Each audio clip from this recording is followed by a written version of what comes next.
사순절 첫 번째 주간이 되었습니다. 어떻게 보면 이 사순절 기간이라고 한다면 무엇보다도 우리는 예수 그리스도의 십자가 길을 묵상하는 시간이 아니겠습니까? 그런데 우리가 지금 구약을 하고 있습니다. 구약 중에서도 우리가 이사야서를 한 지 거의 2년이 됐습니다. 이사야서는 웬만한 거는 거의 다 말씀을 묵상한 것 같습니다. 오늘의 말씀 또한 어떻게 보면 했던 말씀을 종합하는 성격이 강할지도 모르겠습니다. 그런데 사순절과 관련되어서 오늘의 말씀을 보면 예수 그리스도께서 왜 오셨는지를 알 수 있는 구약의 진수라고 할 수 있습니다. 예수 그리스도, 이것은 다른 말로 이야기하면 복음의 진수죠. 기쁜 소식의 진수입니다. 예수 그리스도가 빠진다면 어떻게 복음이 있을 수 있겠습니까? 그런데 이 이사야서를 보면 특별히 제3 이사야서라고 하는 55장부터 66장을 보면 예수 그리스도에 대해서 그렇게 미리 예견되어 있었음을 볼 수 있습니다. 예를 들어서 55장부터 66장까지 맨 핵심 부분 가운데는 60장 1절부터 22절까지 이스라엘의 영광된 회복이라는 부분을 다루고 있습니다. 그리고 이것을 앞뒤로 싸고 있는 C와 C 58장 1절부터 59장 22절까지를 보면 참된 의를 회복하라는 이야기가 되어 있고, C-인 61장 1절부터 62장 9절까지를 보더라도 참된 의에 대한 미래의 회복을 다루고 있습니다. 그런데 우리가 이사야서를 제1 이사야서, 제2 이사야서, 제3 이사야서로 나누었지만 크게 보면 제1 이사야서와 제2 이사야서 둘로 쪼개는 경우도 많이 있습니다. 그런데 우리는 제2사야서의 그 40장부터 66장까지를 다시 쪼개서 56장부터 66장까지를 제3 이사야서라고 하는 이유는 그만큼 40장부터 55장과 56장부터 66장의 내용이 많이 다르기 때문입니다. 이렇게 제3 이사야서를 볼 때는 특별히 중심장, 우리가 이미 보았던 61장은 한마디로 희년을 선포하는 구약의 복음서입니다. 그래서 이 제2 이사야서라고 하는 것은 유대를 중심으로 해가지고 바벨론 포로 앞에 놓여있는 이 열국에 대한 심판을 다루고 있고, 또 제2 이사야서는 40장부터 55장까지 바벨론 포로 생활을 하는 이스라엘에게 구원과 위로를 주면서 다시금 돌아오는 이야기를 펼쳐 보이고 있습니다. 제3 이사야서는 56장부터 66장까지를 아주 독특하게 이스라엘 사람들에게선 찾아보기 힘들 정도로 이방인을 이 유대인에 포함시키려는 이런 복음이 선포되고 있다는 겁니다. 그래서 우리가 잘 알고 있듯이 내 집은 만민이 기도하는 집이다. 이것도 제3 이사야서를 반영하고 있는 겁니다. 그런데 이 중심장 61장은 이 회복을 이야기하고 있는데, 회복을 다른 말로 이야기하면 여호와의 영광이라고도 할 수 있습니다. 오늘 읽었었던 말씀 이사야서 61장 1절과 2절도 우리가 전에 말씀을 나눈 적이 있었습니다. 오늘은 크게 보려고 합니다. 61장 1절, 주 여호와의 영이 내게 내리셨으니, 주 여호와의 영, 성령님이죠. 내게 내리셨으니 이는 여호와께서 내게 기름을 부으사 기름을 부었다. 기름 부음을 받은 자, 이것은 메시아를 의미하죠. 그리스어는 그리스도입니다. 가난한 자에게 아름다운 소식을 전하게 하려 하심이라. 아름다운 소식, 복된 소식, 기쁜 소식, 이것은 복음이죠. 이것을 가난한 자, 마음이 상한 자, 포로된 자, 갇힌 자에게 아름다운 소식, 그리고 상한 자를 고치고 자유를 주고 노임을 선포하는 그런 복음을 전파한다는 겁니다. 한마디로 이야기해서 이 내용은 여호와의 은혜의 해와 우리 하나님의 보복의 날을 선포하여 모든 슬픈 자를 위로한다고 이야기합니다. 여호와의 은혜의 해, 사실 이것을 다른 말로 이야기하면 희년을 선언하는 거죠. 노예로 잡혀갔던 자를 다시금 값없이 풀어주는 것, 희년 말고는 사실은 없는 이야기입니다. 그런데 전에도 말씀드렸듯이 이 61장 1절과 2절의 말씀이 예수 그리스도께서 특별히 누가복음에 보면 이 첫 번째 예수님의 공생애의 시작을 알리는 예수님의 직접적인 설교에 들어가 있는 부분입니다. 누가복음 4장 17절 선지자 이사야의 글을 들이거늘 책을 펴서 이렇게 기록된 데를 찾으시니 곧 주의 성령이 내게 임하셨으니 라고 이야기하면서 이사야서 61장 1절과 2절의 말씀을 이야기해 주십니다. 이는 가난한 자에게 복음을 전하게 하시려고 내게 기름을 부으시고 나를 보내사 포로된 자에게 자유를, 눈먼 자에게 다시 보게 함을 전파하여 눌린 자를 자유롭게 하고 주의 은혜를 전파하게 하려 하심이라 하였더라.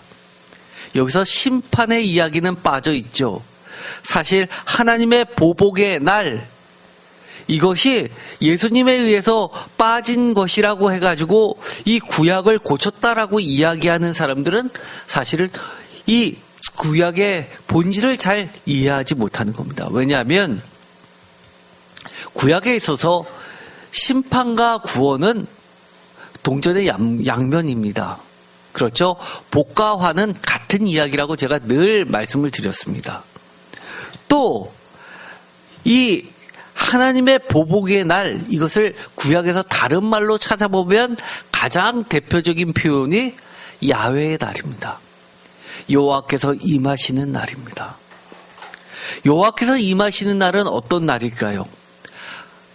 억울함을 당한 하나님의 백성들에게는 은혜의 구원의 날이고, 또 하나님의 백성을 핍박하던 자들에게는 하나님의 보복의 날이고 심판의 날이기 때문입니다.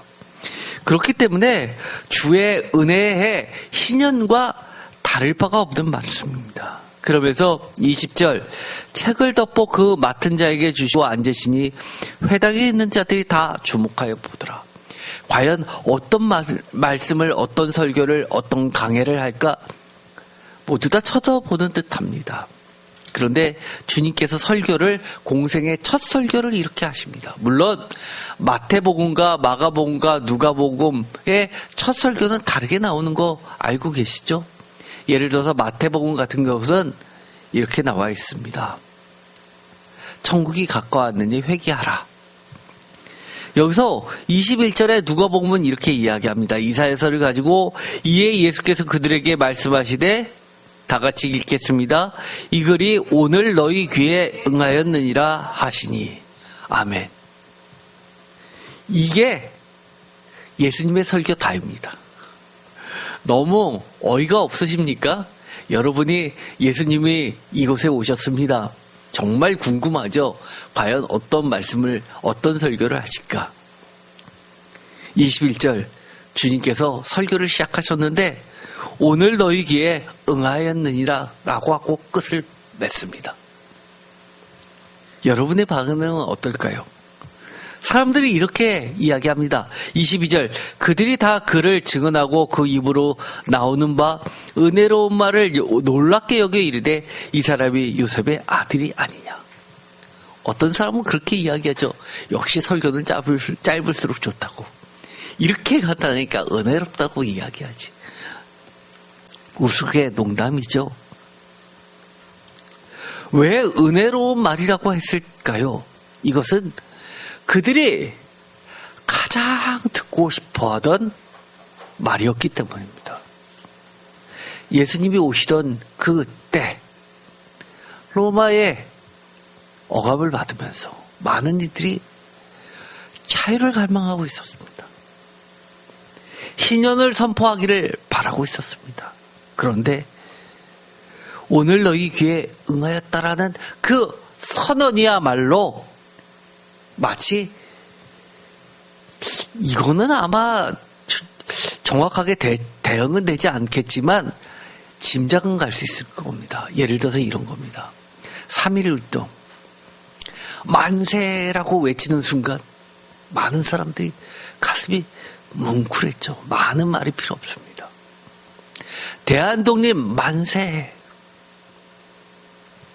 어떻게 보면 이들에게 있어서는 오늘 너희 귀에 응하였다라는 이 희년의 선포야말로 새로운 시대를 간절히 원하던, 야훼께서 임하시기를 간절히 원하던, 메시아를 기다리던, 그리스도를 기다리던 그들에게는 정말 새로운 시작을 알리는 나팔 소리입니다. 사순절, 우리가 예수 그리스도의 십자가 길을 묵상하는 거 늘 해왔습니까? 한번 사순절에 이것을 한번 묵상했으면 좋겠습니다. 아, 내가 지금까지 주님을 믿는다고 하면서 정말 이거는 내가 눌려왔던 일이야. 아, 정말 이거만큼은 정말 해방을 맞고 싶은 일이야. 아직까지도 이건 내가 해결이 안 됐어. 이 사순절 기간에 온전한 해방을 맞이했으면 좋겠습니다. 제3이사에서 56장에서 66장은 독특하게 안식일에 대한 이야기부터 시작해서 안식일로 끝나게 됩니다. 예를 들어서 56장 1절 여호와께서 이와 같이 말씀하시기를 너희는 정의를 지키며 의를 행하라. 이는 나의 구원이 가까웠고 나의 공의가 나타날 것임이라 하셨도다. 2절 안식일을 지켜 더럽히지 아니하며 그의 손을 금하여 모든 악을 행하지 아니하여야 하나니 이와 같이 하는 사람 이와 같이 굳게 잡은 사람은 복이 있느니라. 이처럼 안식일에 대한 이야기부터 시작합니다. 그리고 나서 맨 끝 마찬가지로 66장도 안식일에 대한 이야기로 끝나게 됩니다. 이사야서 66장 22절 내가 지을 새 하늘과 새 땅이 내 앞에 항상 있는 것 같이 너희 자손과 너희 이름이 항상 있으리라. 여호와의 말이니라. 23절 여호와가 말하노라 매월 초하루와 매 안식일에 모든 혈육이 내 앞에 나와 예배하리라. 안식일에서부터 안식일, 쉽게 말해서 주일에서부터 주일, 예배로부터 시작해서 예배로 이야기를 마치고 있습니다.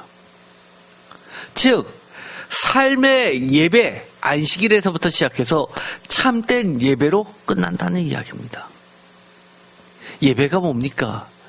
예배 공동체 속에 존재하시는 하나님과의 참된 사귐, 교제를 이야기하고 있고 이것은 바로 다른 게 아니라 하나님께서 성도를 부르신 이유입니다. 만백성, 이방인을 부르신 이유이기도 하고 만백성에게 공의와 구원을 베풀어 주시는 이유이기도 합니다. 전에는 이방인들에게는 하나님의 공의와 구원이 없었지만 이제는 하나님의 공의와 구원이 임한다는 이야기입니다. 어떤 분들은 그렇게 생각하십니다. 아, 이방인들이 구원이 임하는 건 이해되는데 이방인들에게 공의가 일어나는 게 잘 이해가 안 갑니다. 간단히 이야기해 볼까요? 여러분들은 구원받을 만했습니까?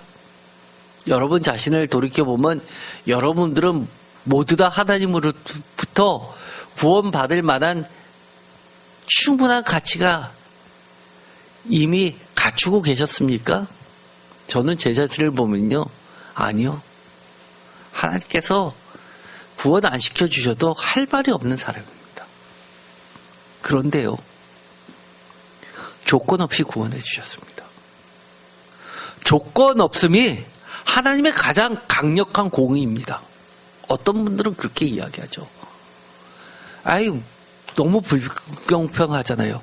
심지어 우리가 사람이 빌릴 때는 번호표라도 받듯이 극장에서 영화를 보려면 돈을 주고 표를 사듯이 그렇게 구원받으려면 대가가 있어야 되지 않습니까? 그런데 대가가 필요 없다는 것처럼 기준이 없다는 말처럼 잘못된 게 어디 있습니까? 예를 들어서 극장 가격이 요즘엔 제가 얼마인지 모르는데 뭐 15,000원 한다고 하죠? 15,000원의 가치 기준, 그것이 있으면 들어가고 그것이 없으면 못 들어가고. 그러나 하나님의 기준은 무엇입니까? 구원은 너무너무나 셈할 수 없는 가치이기 때문에 값을 매길 수 없기 때문에 누구에게나 개방된 기준, 이거야말로 고기입니다. 돈이 있으면 우리가 얼마나 있습니까? 우리가 착하게 살면 또 얼마나 착하게 삽니까? 우리가 가치가 있으면 또 얼마나 가치가 있습니까? 그런데 그런 거 관계없이 주께 나오는 자만이, 회개하는 자는 그 누구에게나 열려있는 구원, 아무리 범죄자라 하더라도 회개하고 주님께 나아가는 자에게 구원을 베풀어 주시는 그 하나님의 절대 기준, 그것이 바로 누구에게나 적용되는 공사가 아니라 공의입니다. 이사야서 56장 1절, 여호와께서 이와 같이 말씀하시기를 너희는 정의를 지키며 의를 행하라. 이는 나의 구원이 가까웠고 나의 공의가 나타날 것입니다.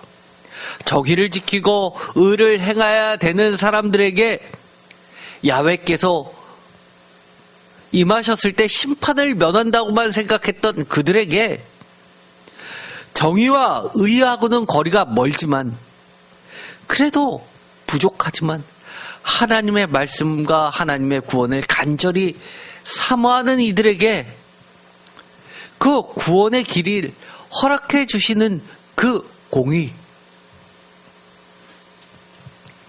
하나님의 의를 아는 사람들은 부족해도 그 의를 따라가기 위해서 올곧게 붙잡으려고 애쓰면서 안식일을 지켜 더럽히지 아니하고 그의 손을 금하여 모든 악을 행하지 아니하는 사람, 이와 같이 굳게 잡는 사람은 복이 있다라고 이야기해 주십니다.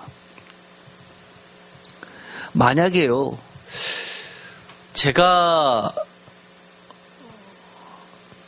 만약에 이렇다면 목회자도 못했을 것 같습니다. 예를 들어서 이런 겁니다. 구원을 허락해 주는데 흔히들 교회에서 이야기하는 것처럼 아주 모범적인 성도 있죠. 예를 들어서 선교 헌금을 많이 하고 선교사를 파송하고 이런 사람들에게 순위를 매겨서 몇 등까지라고 한다면 제가 끼일 수나 있을까요? 그런 게 아니라는 겁니다.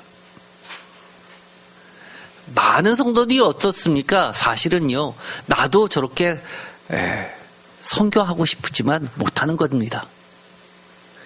대놓고 나 선교 뭐하러 해? 이런 사람 사실 거의 없습니다. 하고 싶지만 못하는 사람이 더 많습니다. 주님께 헌신하고 싶지만 못하는 사람이 더 많습니다. 그런데 예배를 진실되게 드리는 사람, 이렇게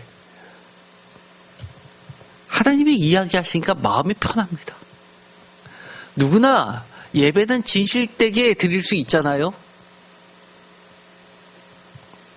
예배를 드릴 때 헌금을 하라, 헌금 액수는 얼마 이상이다, 이것도 아니잖아요. 제가 청년 때 그때는 너무너무 가난했습니다. 헌금 바구니가 지나가면 사실 제가 쭈삣쭈삣 했었습니다. 너무 돈이 없었으니까요. 친구들과 당구 치러 가는데 몰래 피어나면서 주머니에 있는 돈이 있나 보니까 잡히는 게 없었습니다. 친구들이 10분에 200원 하는 거 내기 싫어서 도망간다고 쪼다라고 이야기할 때, 점생이라고 이야기할 때 제가 그때는 내가 지금 200원이 있으면 하나님 앞에 헌금한다 라고 하면서 울면서 집으로 갔던 그 일이 아직까지도 잊혀지지 않습니다. 그런데 하나님은 그것을 기쁘게 받아주셨습니다. 정말로요. 제가 헌금을 안 했는데도 하나님이 그걸 기쁘게 받아주셨습니다. 그 이후로 제가 무슨 능력이 있었습니까? 제가 평시도 때 여러분 아시잖아요. 여기 계신 분들 저 보셨잖아요. 정말 그 젊은 나이에 남부럽지 않게 그렇게 선교 활동했습니다. 지금 생각해보면 저는요, 목회하기 전에는 그랬습니다. 제가 목회를 시작하면 선교 활동도 더 많이 할 줄 알았습니다. 그런데요, 제가 막상 개척교회를 해보니까 제가 그때처럼 그렇게 선교 활동 하지를 못합니다.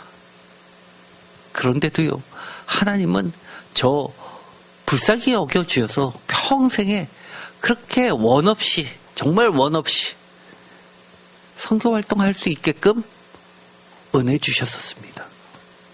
얼마나 감사한지요. 하나님은 중심을 보시는 분입니다. 이사야서 66장 22절에 새하늘과 새 땅의 이야기가 나옵니다. 이사야서 66장 22절 내가 지을 새하늘과 새 땅이 내 앞에 항상 있는 것 같이 너희 자손과 너희 이름이 항상 있으리라. 여호와의 말이니라. 23절은 안식일 이야기가 나오죠. 여호와가 말하노라 매월 초하루와 매 안식일에 모든 혈육이 내 앞에 나와 예배하리라. 여기서 보면요, 22절과 23절을 분리해서 읽으시는 분들이 많이 있습니다.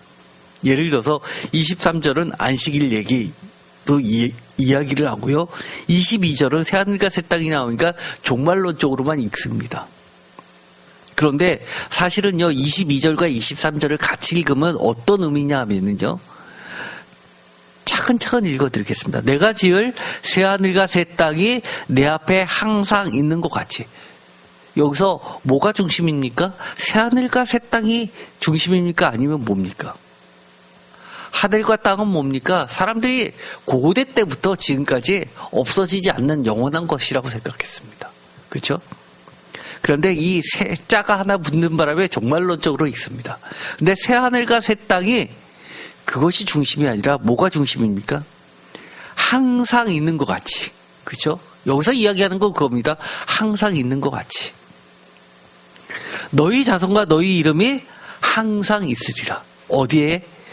항상 계신 여호와 앞에. 항상 계시는 하나님의 말씀처럼. 23절 여호와가 말하노라 매월 초하루와 매 안식일에 모든 혈육이 내 앞에 나와 예배하리라. 이것을 주일로만 안식일로만 읽으면 어떻게 됩니까? 주일날 예배 드리라는구나. 아니요. 뭐라고요? 여기서 이야기하는 건 뭐죠? 항상 모든 혈육이 내 앞에 라는 겁니다. 그런데 그러면 22절도 결국은 항상 있는 것 같이, 23절도 항상 있는 것 같이입니다. 그렇죠? 그런데 그 항상 있는 것을 뭘로 연결해 주는 겁니까? 하나님과 나 사이를 뭘로 연결해 주는 겁니까? 예배입니다. 주일날 예배 빠지지 마세요 라고 하는 거는 싫은데 하나님과 항상 있는 거는 좋아합니다. 누구나 성도들은 바랍니다. 내가 하나님과 항상 같이 있으면 얼마나 좋을까. 그런데요, 예배는 매주 참석하는 것 너무너무 힘들어합니다. 사실은요, 우리가 하나님과 항상 함께 있는 가장 손쉬운, 그리고 항상 발견할 수 있는 채널은 예배입니다. 예배 공동체. 예배를 통해서 하나님과 우리 사이에 참된 사귐이 있는 겁니다.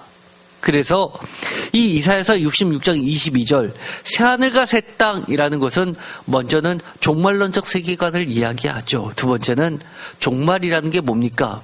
목적하신 하나님 나라의 완성을 이야기합니다. 끝을 이야기합니다. 종말 끝, 목적도 끝입니다. 세 번째, 하나님과 어린 양의 말씀, 즉 기준, 법대로, 토라대로 성도들이 다스리는 새롭게 변화되는 세상, 이것을 새하늘과 새 땅이라고 이야기를 하는 겁니다. 지금 우리가 살고 있는 이 하늘과 땅을 하나님의 말씀대로 새롭게 된 존재들이 새롭게 변화된 세상을 만들어가는 하늘과 땅을 새하늘과 새 땅이라고 이야기합니다. 다른 말로 이야기하면 지금 마지막 때를 살아가는 지금입니다. 그래서 저는 새하늘과 새 땅이 우리가 죽고 나서 맞이하는 새하늘과 새 땅 틀립니까? 맞습니다. 동시에 지금 우리가 새하늘과 새 땅을 걸어가고 있는 겁니다. 어떻게 해요? 아유, 이거는 새하늘과 새 땅 아닌데요? 아니요, 우리가 하나님의 참된 교제 속에 있을 때는 지금 우리를 둘러싼 모든 환경이 새하늘과 새 땅인 겁니다. 마치 어린아이가 파도가 치는 배를 타고 있는데 엄마의 품 안에 안겨있는 어린아이는 그게 지금 풍랑이 있는지 어쩐지 모르면서 아무런 걱정 없이 엄마 품에서 자는 것처럼 그런 겁니다. 이 땅은, 이 하늘은 하나님 없으면 언제나 풍랑이죠. 우리가 정말 하늘이 무너지는 것 같고 땅이 무너지는 것 같은 세상에 살아도 하나님과 함께 사는 세상, 이것은 새하늘과 새 땅에 사는 새로운 피조물들입니다. 요한계시록 21장 1절 또 내가 새하늘과 새 땅을 보니 처음 하늘과 처음 땅이 없어졌고 바다도 다시 있지 않더라. 또 내가 보매 거룩한 성 새 예루살렘이 하나님께로부터 하늘에서 내려오니 그 준비한 것이 신부가 남편을 위하여 단장한 것 같더라. 내가 들으니 보좌에서 큰 음성이 나서 이르되 보라, 하나님의 장막이 사람들과 함께 있음에 하나님이 그들과 함께 계시리니 그들은 하나님의 백성이 되고 하나님은 친히 그들과 함께 계셔서. 하나님의 장막, 이것은 교회죠. 모든 눈물을 그 눈에서 닦아주시니 다시는 사망이 없고 애통하는 것이다 곡하는 것이나 아픈 것이 다시 있지 아니하니 처음 것들이 다 지나갔습니다. 교회가 뭡니까? 하나님의 품속입니다. 교회에서 하나님의 말씀 가운데서, 지성소가 계시는 하나님의 말씀 가운데서 우리가 위로도 받고요, 또 영원한 생명도 얻어서 사망이 없고요, 그리고 옛 것들에 대해서 지나갔다고 이야기할 수 있는 겁니다. 오늘의 구절을 봤을 때 참된 의 중에서 우리가 놓치면 안 되는 이야기가 있습니다. 참된 의에 대해서 C와 C-에서 이야기하는 것이 있는데, 그럼 참된 의가 뭘까요? 여러분들은 참된 의가 뭡니까? 라고 질문하면 지금 당장 떠오르는 생각들이 있으십니까? 이사야서는 참된 의가 뭔지를 가르쳐주고 있습니다. 대표적으로 이겁니다. 이사야서 58장 5절 C의 첫 부분이 C의 첫 부분이죠. 이것이 5절 어찌 내가 기뻐하는 금식이 되겠느냐, 이것이 어찌 사람이 자기 마음을 괴롭게 하는 날이 되겠느냐, 그의 머리를 갈대같이 숙이고 굵은 배와 재를 펴는 것을 어찌 금식이라고 하겠으며 여호와께 연락된 날이라 하겠느냐. 제가 이거는 금식과 관련돼서, 예배와 관련돼서 전에 설교를 했습니다. 여기서는 참된 의의를 설명해주는 크게 봤을 때 그 말씀과 같이 보면 이렇습니다. 참된 의, 다른 말로 이야기하면 주께서 우리를 기쁘게 반기시는 겁니다. 즉 다른 말로 이야기하면 예배의 연락, 이것은 하나님과의 참된 교제입니다. 우리가 주님을 만나고 싶어서 주일날 왔습니다. 수예배 왔습니다. 그런데 주님을 못 만나고 간다고 생각해 봅시다. 원인이 어디에 있습니까? 하나님이 이 예배 자리에 참여를 안 하셔서 그렇습니까? 아니면 여러분은 왔는데 하나님이 안 만나 주셔서 그렇습니까? 이사야서는 이렇게 이야기합니다. 하나님께서 반겨주시지 않아서 그렇다는 겁니다. 다른 말로 이야기하면 주께서 너희를 기쁘게 반기실 날이라고 이야기하는데, 그렇다면 무엇입니까? 여러분 맞습니다. 그런데 가장 행복한 게 뭡니까? 기쁨이 뭡니까? 마치 우리가 바라던 손주가 태어났습니다. 뭘 합니까? 걔가 엄마 아빠도 제대로 못하는 깐난 애기가. 근데 보기만 해도 누가 제일 기쁩니까? 엄마요? 아빠요? 아니요. 할아버지 할머니가 제일 기쁘죠. 대부분의 할아버지 할머니들한테 물어봅니다. 자식이 더 예쁩니까? 손주가 더 예쁩니까? 비교가 안 되죠. 손주가 훨씬 예쁩니다. 여러분이 오셨는데 하나님께서, 여러분들이 이게 우리 할아버지야 아니야 알지도 못하는데 하나님은 그렇게 좋아한다고 생각해 보십시오. 저는 여기에 나오신 모든 분이 그렇다고 봅니다. 때로는 우리가 예배를 들었는데 진짜 하나님 여기 계신가? 내가 예배를 마치고 갔는데 하나님 내가 만났나? 잘 모르신다 하더라도 하나님께서 기뻐 받으시는 존재 되는 것, 하나님이 기뻐 받으시는 참된 사귐이 있었던, 정말 신령과 진정으로 예배드렸던 그 시간, 이것이 참된 의라고 이야기합니다. 이사야서 58장 6절은 그것을 이렇게 바꿔서 이야기합니다. 구원이라고 이야기합니다. 58장 5절에 금식을 이야기하죠. 이것이 어찌 내가 기뻐하는 금식이 되겠느냐. 똑같은 금식 이야기하면서 58장 6절에 내가 기뻐하는 금식은 흉악의 결박을 풀어주며 멍에의 줄을 끌어주며 압제당한 자를 자유하게 하며 모든 명예를 꺾는 것이 아니겠느냐. 즉 다른 말로 이야기해서 참된 의가 참된 예배이고, 참된 예배는 곧 참된 구원입니다. 이해되시죠? 예배를 통해서 하나님은 우리에게 무엇을 주시는 겁니까? 구원을 주시고 자유함을 주시고, 그리고 또 자유함을 받은 우리들도 나가서 세상에서, 이 땅에서 자유함과 구원을 베푸는 존재들입니다. 부당한 결박을 풀어주는 것, 멍에의 줄을 끌어주는 것, 압제받은 사람들을 놓아주는 것, 모든 멍에를 꺾어버리는 것, 이런 것이 구원의 또 다른 이름들입니다. 이사야서 58장 12절, 새롭게 창조되는 하나님의 나라를 우리는 보게 됩니다. 예를 들어서 이겁니다. 58장 12절, 내게서 날 자들이 오래 황폐된 곳들을 다시 세울 것이라. 너는 역대에 파괴된 기초를 쌓으리니 너를 일컬어 무너진 데를 보수하는 자라 할 것이며 길을 수축하여 거할 곳이 되게 하는 자라 하리라. 제가 이것도 전에 설교를 했죠. 다시 쌓는 기초, 갈라진 벽을 고친 왕, 길거리를 고쳐 사람이 살 수 있도록 한 평화의 왕, 예수 그리스도의 또 다른 이름들입니다.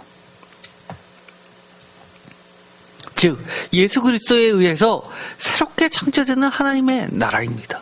우리가 사실은 하나님의 나라가 어떤 나라일까 잘 몰랐습니다. 그런데 예수 그리스도를 통해서 보다 명확해졌습니다. 어떻게요? 사람의 언어로, 사람 사는 방식으로 이해가 됐습니다.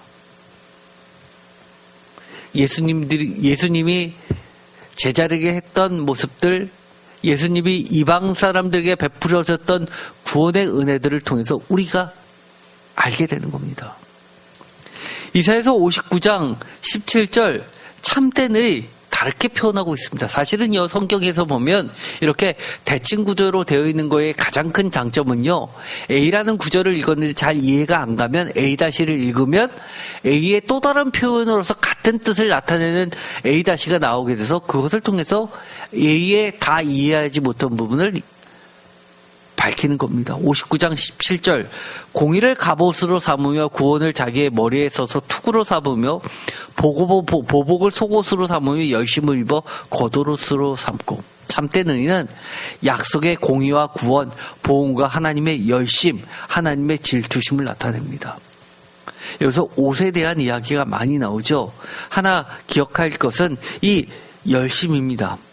사실 이 열심에 대해서는 우리가 생각하는 것처럼 공부 열심히 해 이런 열심이 아닙니다. 이 열두심은 하나님의 질투심입니다. 하나님의 질투심은 무엇이냐라고 했을 때 대표적인 게 민수기 25장 11절 제사장 아론의 손자 엘르아살의 아들 비나스가 내 질투심으로 질투하여 이스라엘 자손 중에서 내 너를 돌이켜 내 질투심으로 그들 소멸하지 않게 하였도다. 많은 이들이 죽었습니다. 12절 그러므로 말하라 내가 그에게 내 평화의 언약을 주리니 13절 그와 그의 후손에게 영원한 제사장의 직분의 언약이라 그가 그의 하나님을 위하여 질투하여 이스라엘 자손을 속죄하였습니다. 하나님의 질투심은 결국은요 구원의 질투심입니다. 평화의 언약입니다. 영원한 제사장 직분의 언약입니다. 영원한 제사장 예수 그리스도에 의해서 완성됐죠. 그래서 예수 그리스도를 통해서 무엇이 드러나는 겁니까? 하나님의 질투심으로 속죄와 구원이 일어나는 겁니다.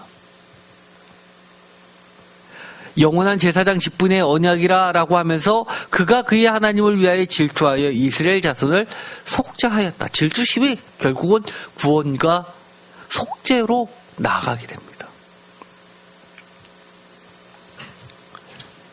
요한계시록 19장에 예수님을 이렇게 표현합니다. 13절 또 그가 피 뿌리는 옷을 입었는데 그 이름은 하나님의 말씀이라 청하려다.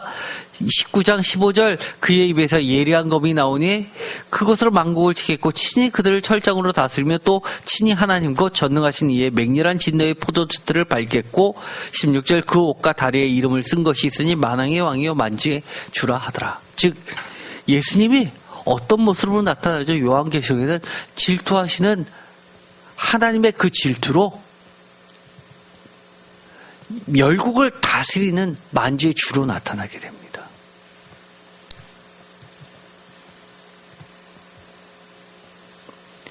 참된 의 C-에 가서 이사야서 61장 2절에 회복된 참된 의, 다시 말하면 이 회복된 참된 의는 아까도 읽었듯이 이사야서 61장 2절 여호와의 은혜에 우리 하나님의 보복의 날을 선포하여 모든 슬픈 자를 위로하되, 이것은 아까 읽었었던 58장 5절과 같은 본문이죠.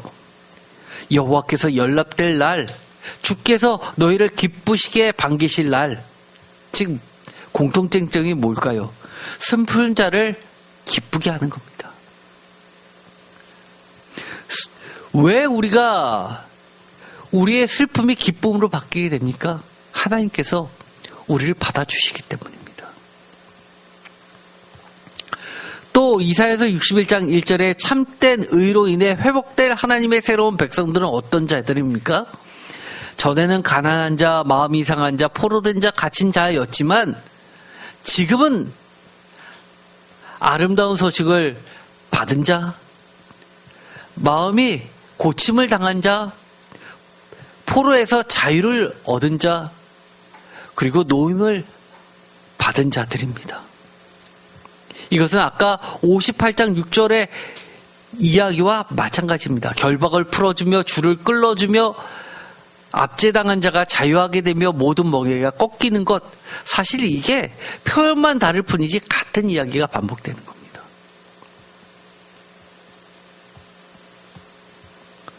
이사야서 61장 4절도 마찬가지죠. 그들은 오래 황폐하였던 것을 다시 쌓을 것이며 옛부터 무너진 것을 다시 일으키며 황폐한 성은 곧 대대로 무너져 있던 것을 중수하는 것. 쌓으며 세우며 다시 세우는 것. 이건 아까 읽었던 58장 12절에 기초를 다시 쌓고 무너진 데를 보수하는 자, 길을 수축하여 거할 곳이 되게 하는 자와 같은 표현이 이처럼 반복되는 겁니다. 이사야서 61장 10절 구원과 공의의 옷과 겉옷, 이것도 마찬가지로 61장 10절도 시와 같은 이야기가 시다시에 그대로 됩니다. 내가 여호와로 말미암아 크게 기뻐하며 내 영혼이 나의 하나님으로 말미암아 즐거워하리니 이는 그가 구원의 옷을 내게 입히시며 공의의 옷을 내게 더하시며 신랑이 사모를 쓰며 신부가 자기 보석으로 단장하게 하셨느니라. 구원의 옷, 공의의 겉옷은 아까 읽었었던 59장 17절처럼 공의, 구원, 보복, 열심을 갑옷과 투구와 속옷과 겉옷으로 입는 이야기로 반복되는 것과 동일합니다. 지금까지 우리가 예수 그리스도에 대한 이야기를 할 때 기름 부음을 받으사 아름다운 소식을 전하는 성령이 가득한 예수 그리스도에 대해서 이야기할 때 이처럼 이사야서는 제3이사야서 전체를 통해서 참된 의가 무엇이냐라고 이야기를 했습니다. 결국 참된 의가 뭐죠? 한마디로 이야기하면 예수님께서 이야기하셨던 것처럼 우리의 귀에 응하게 된 사건, 바로 예수 그리스도의 사건입니다.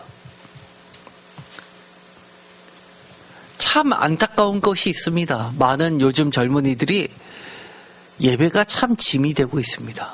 예수 그리스도를 믿는 것이 참 번거로운 일이 되어버렸습니다.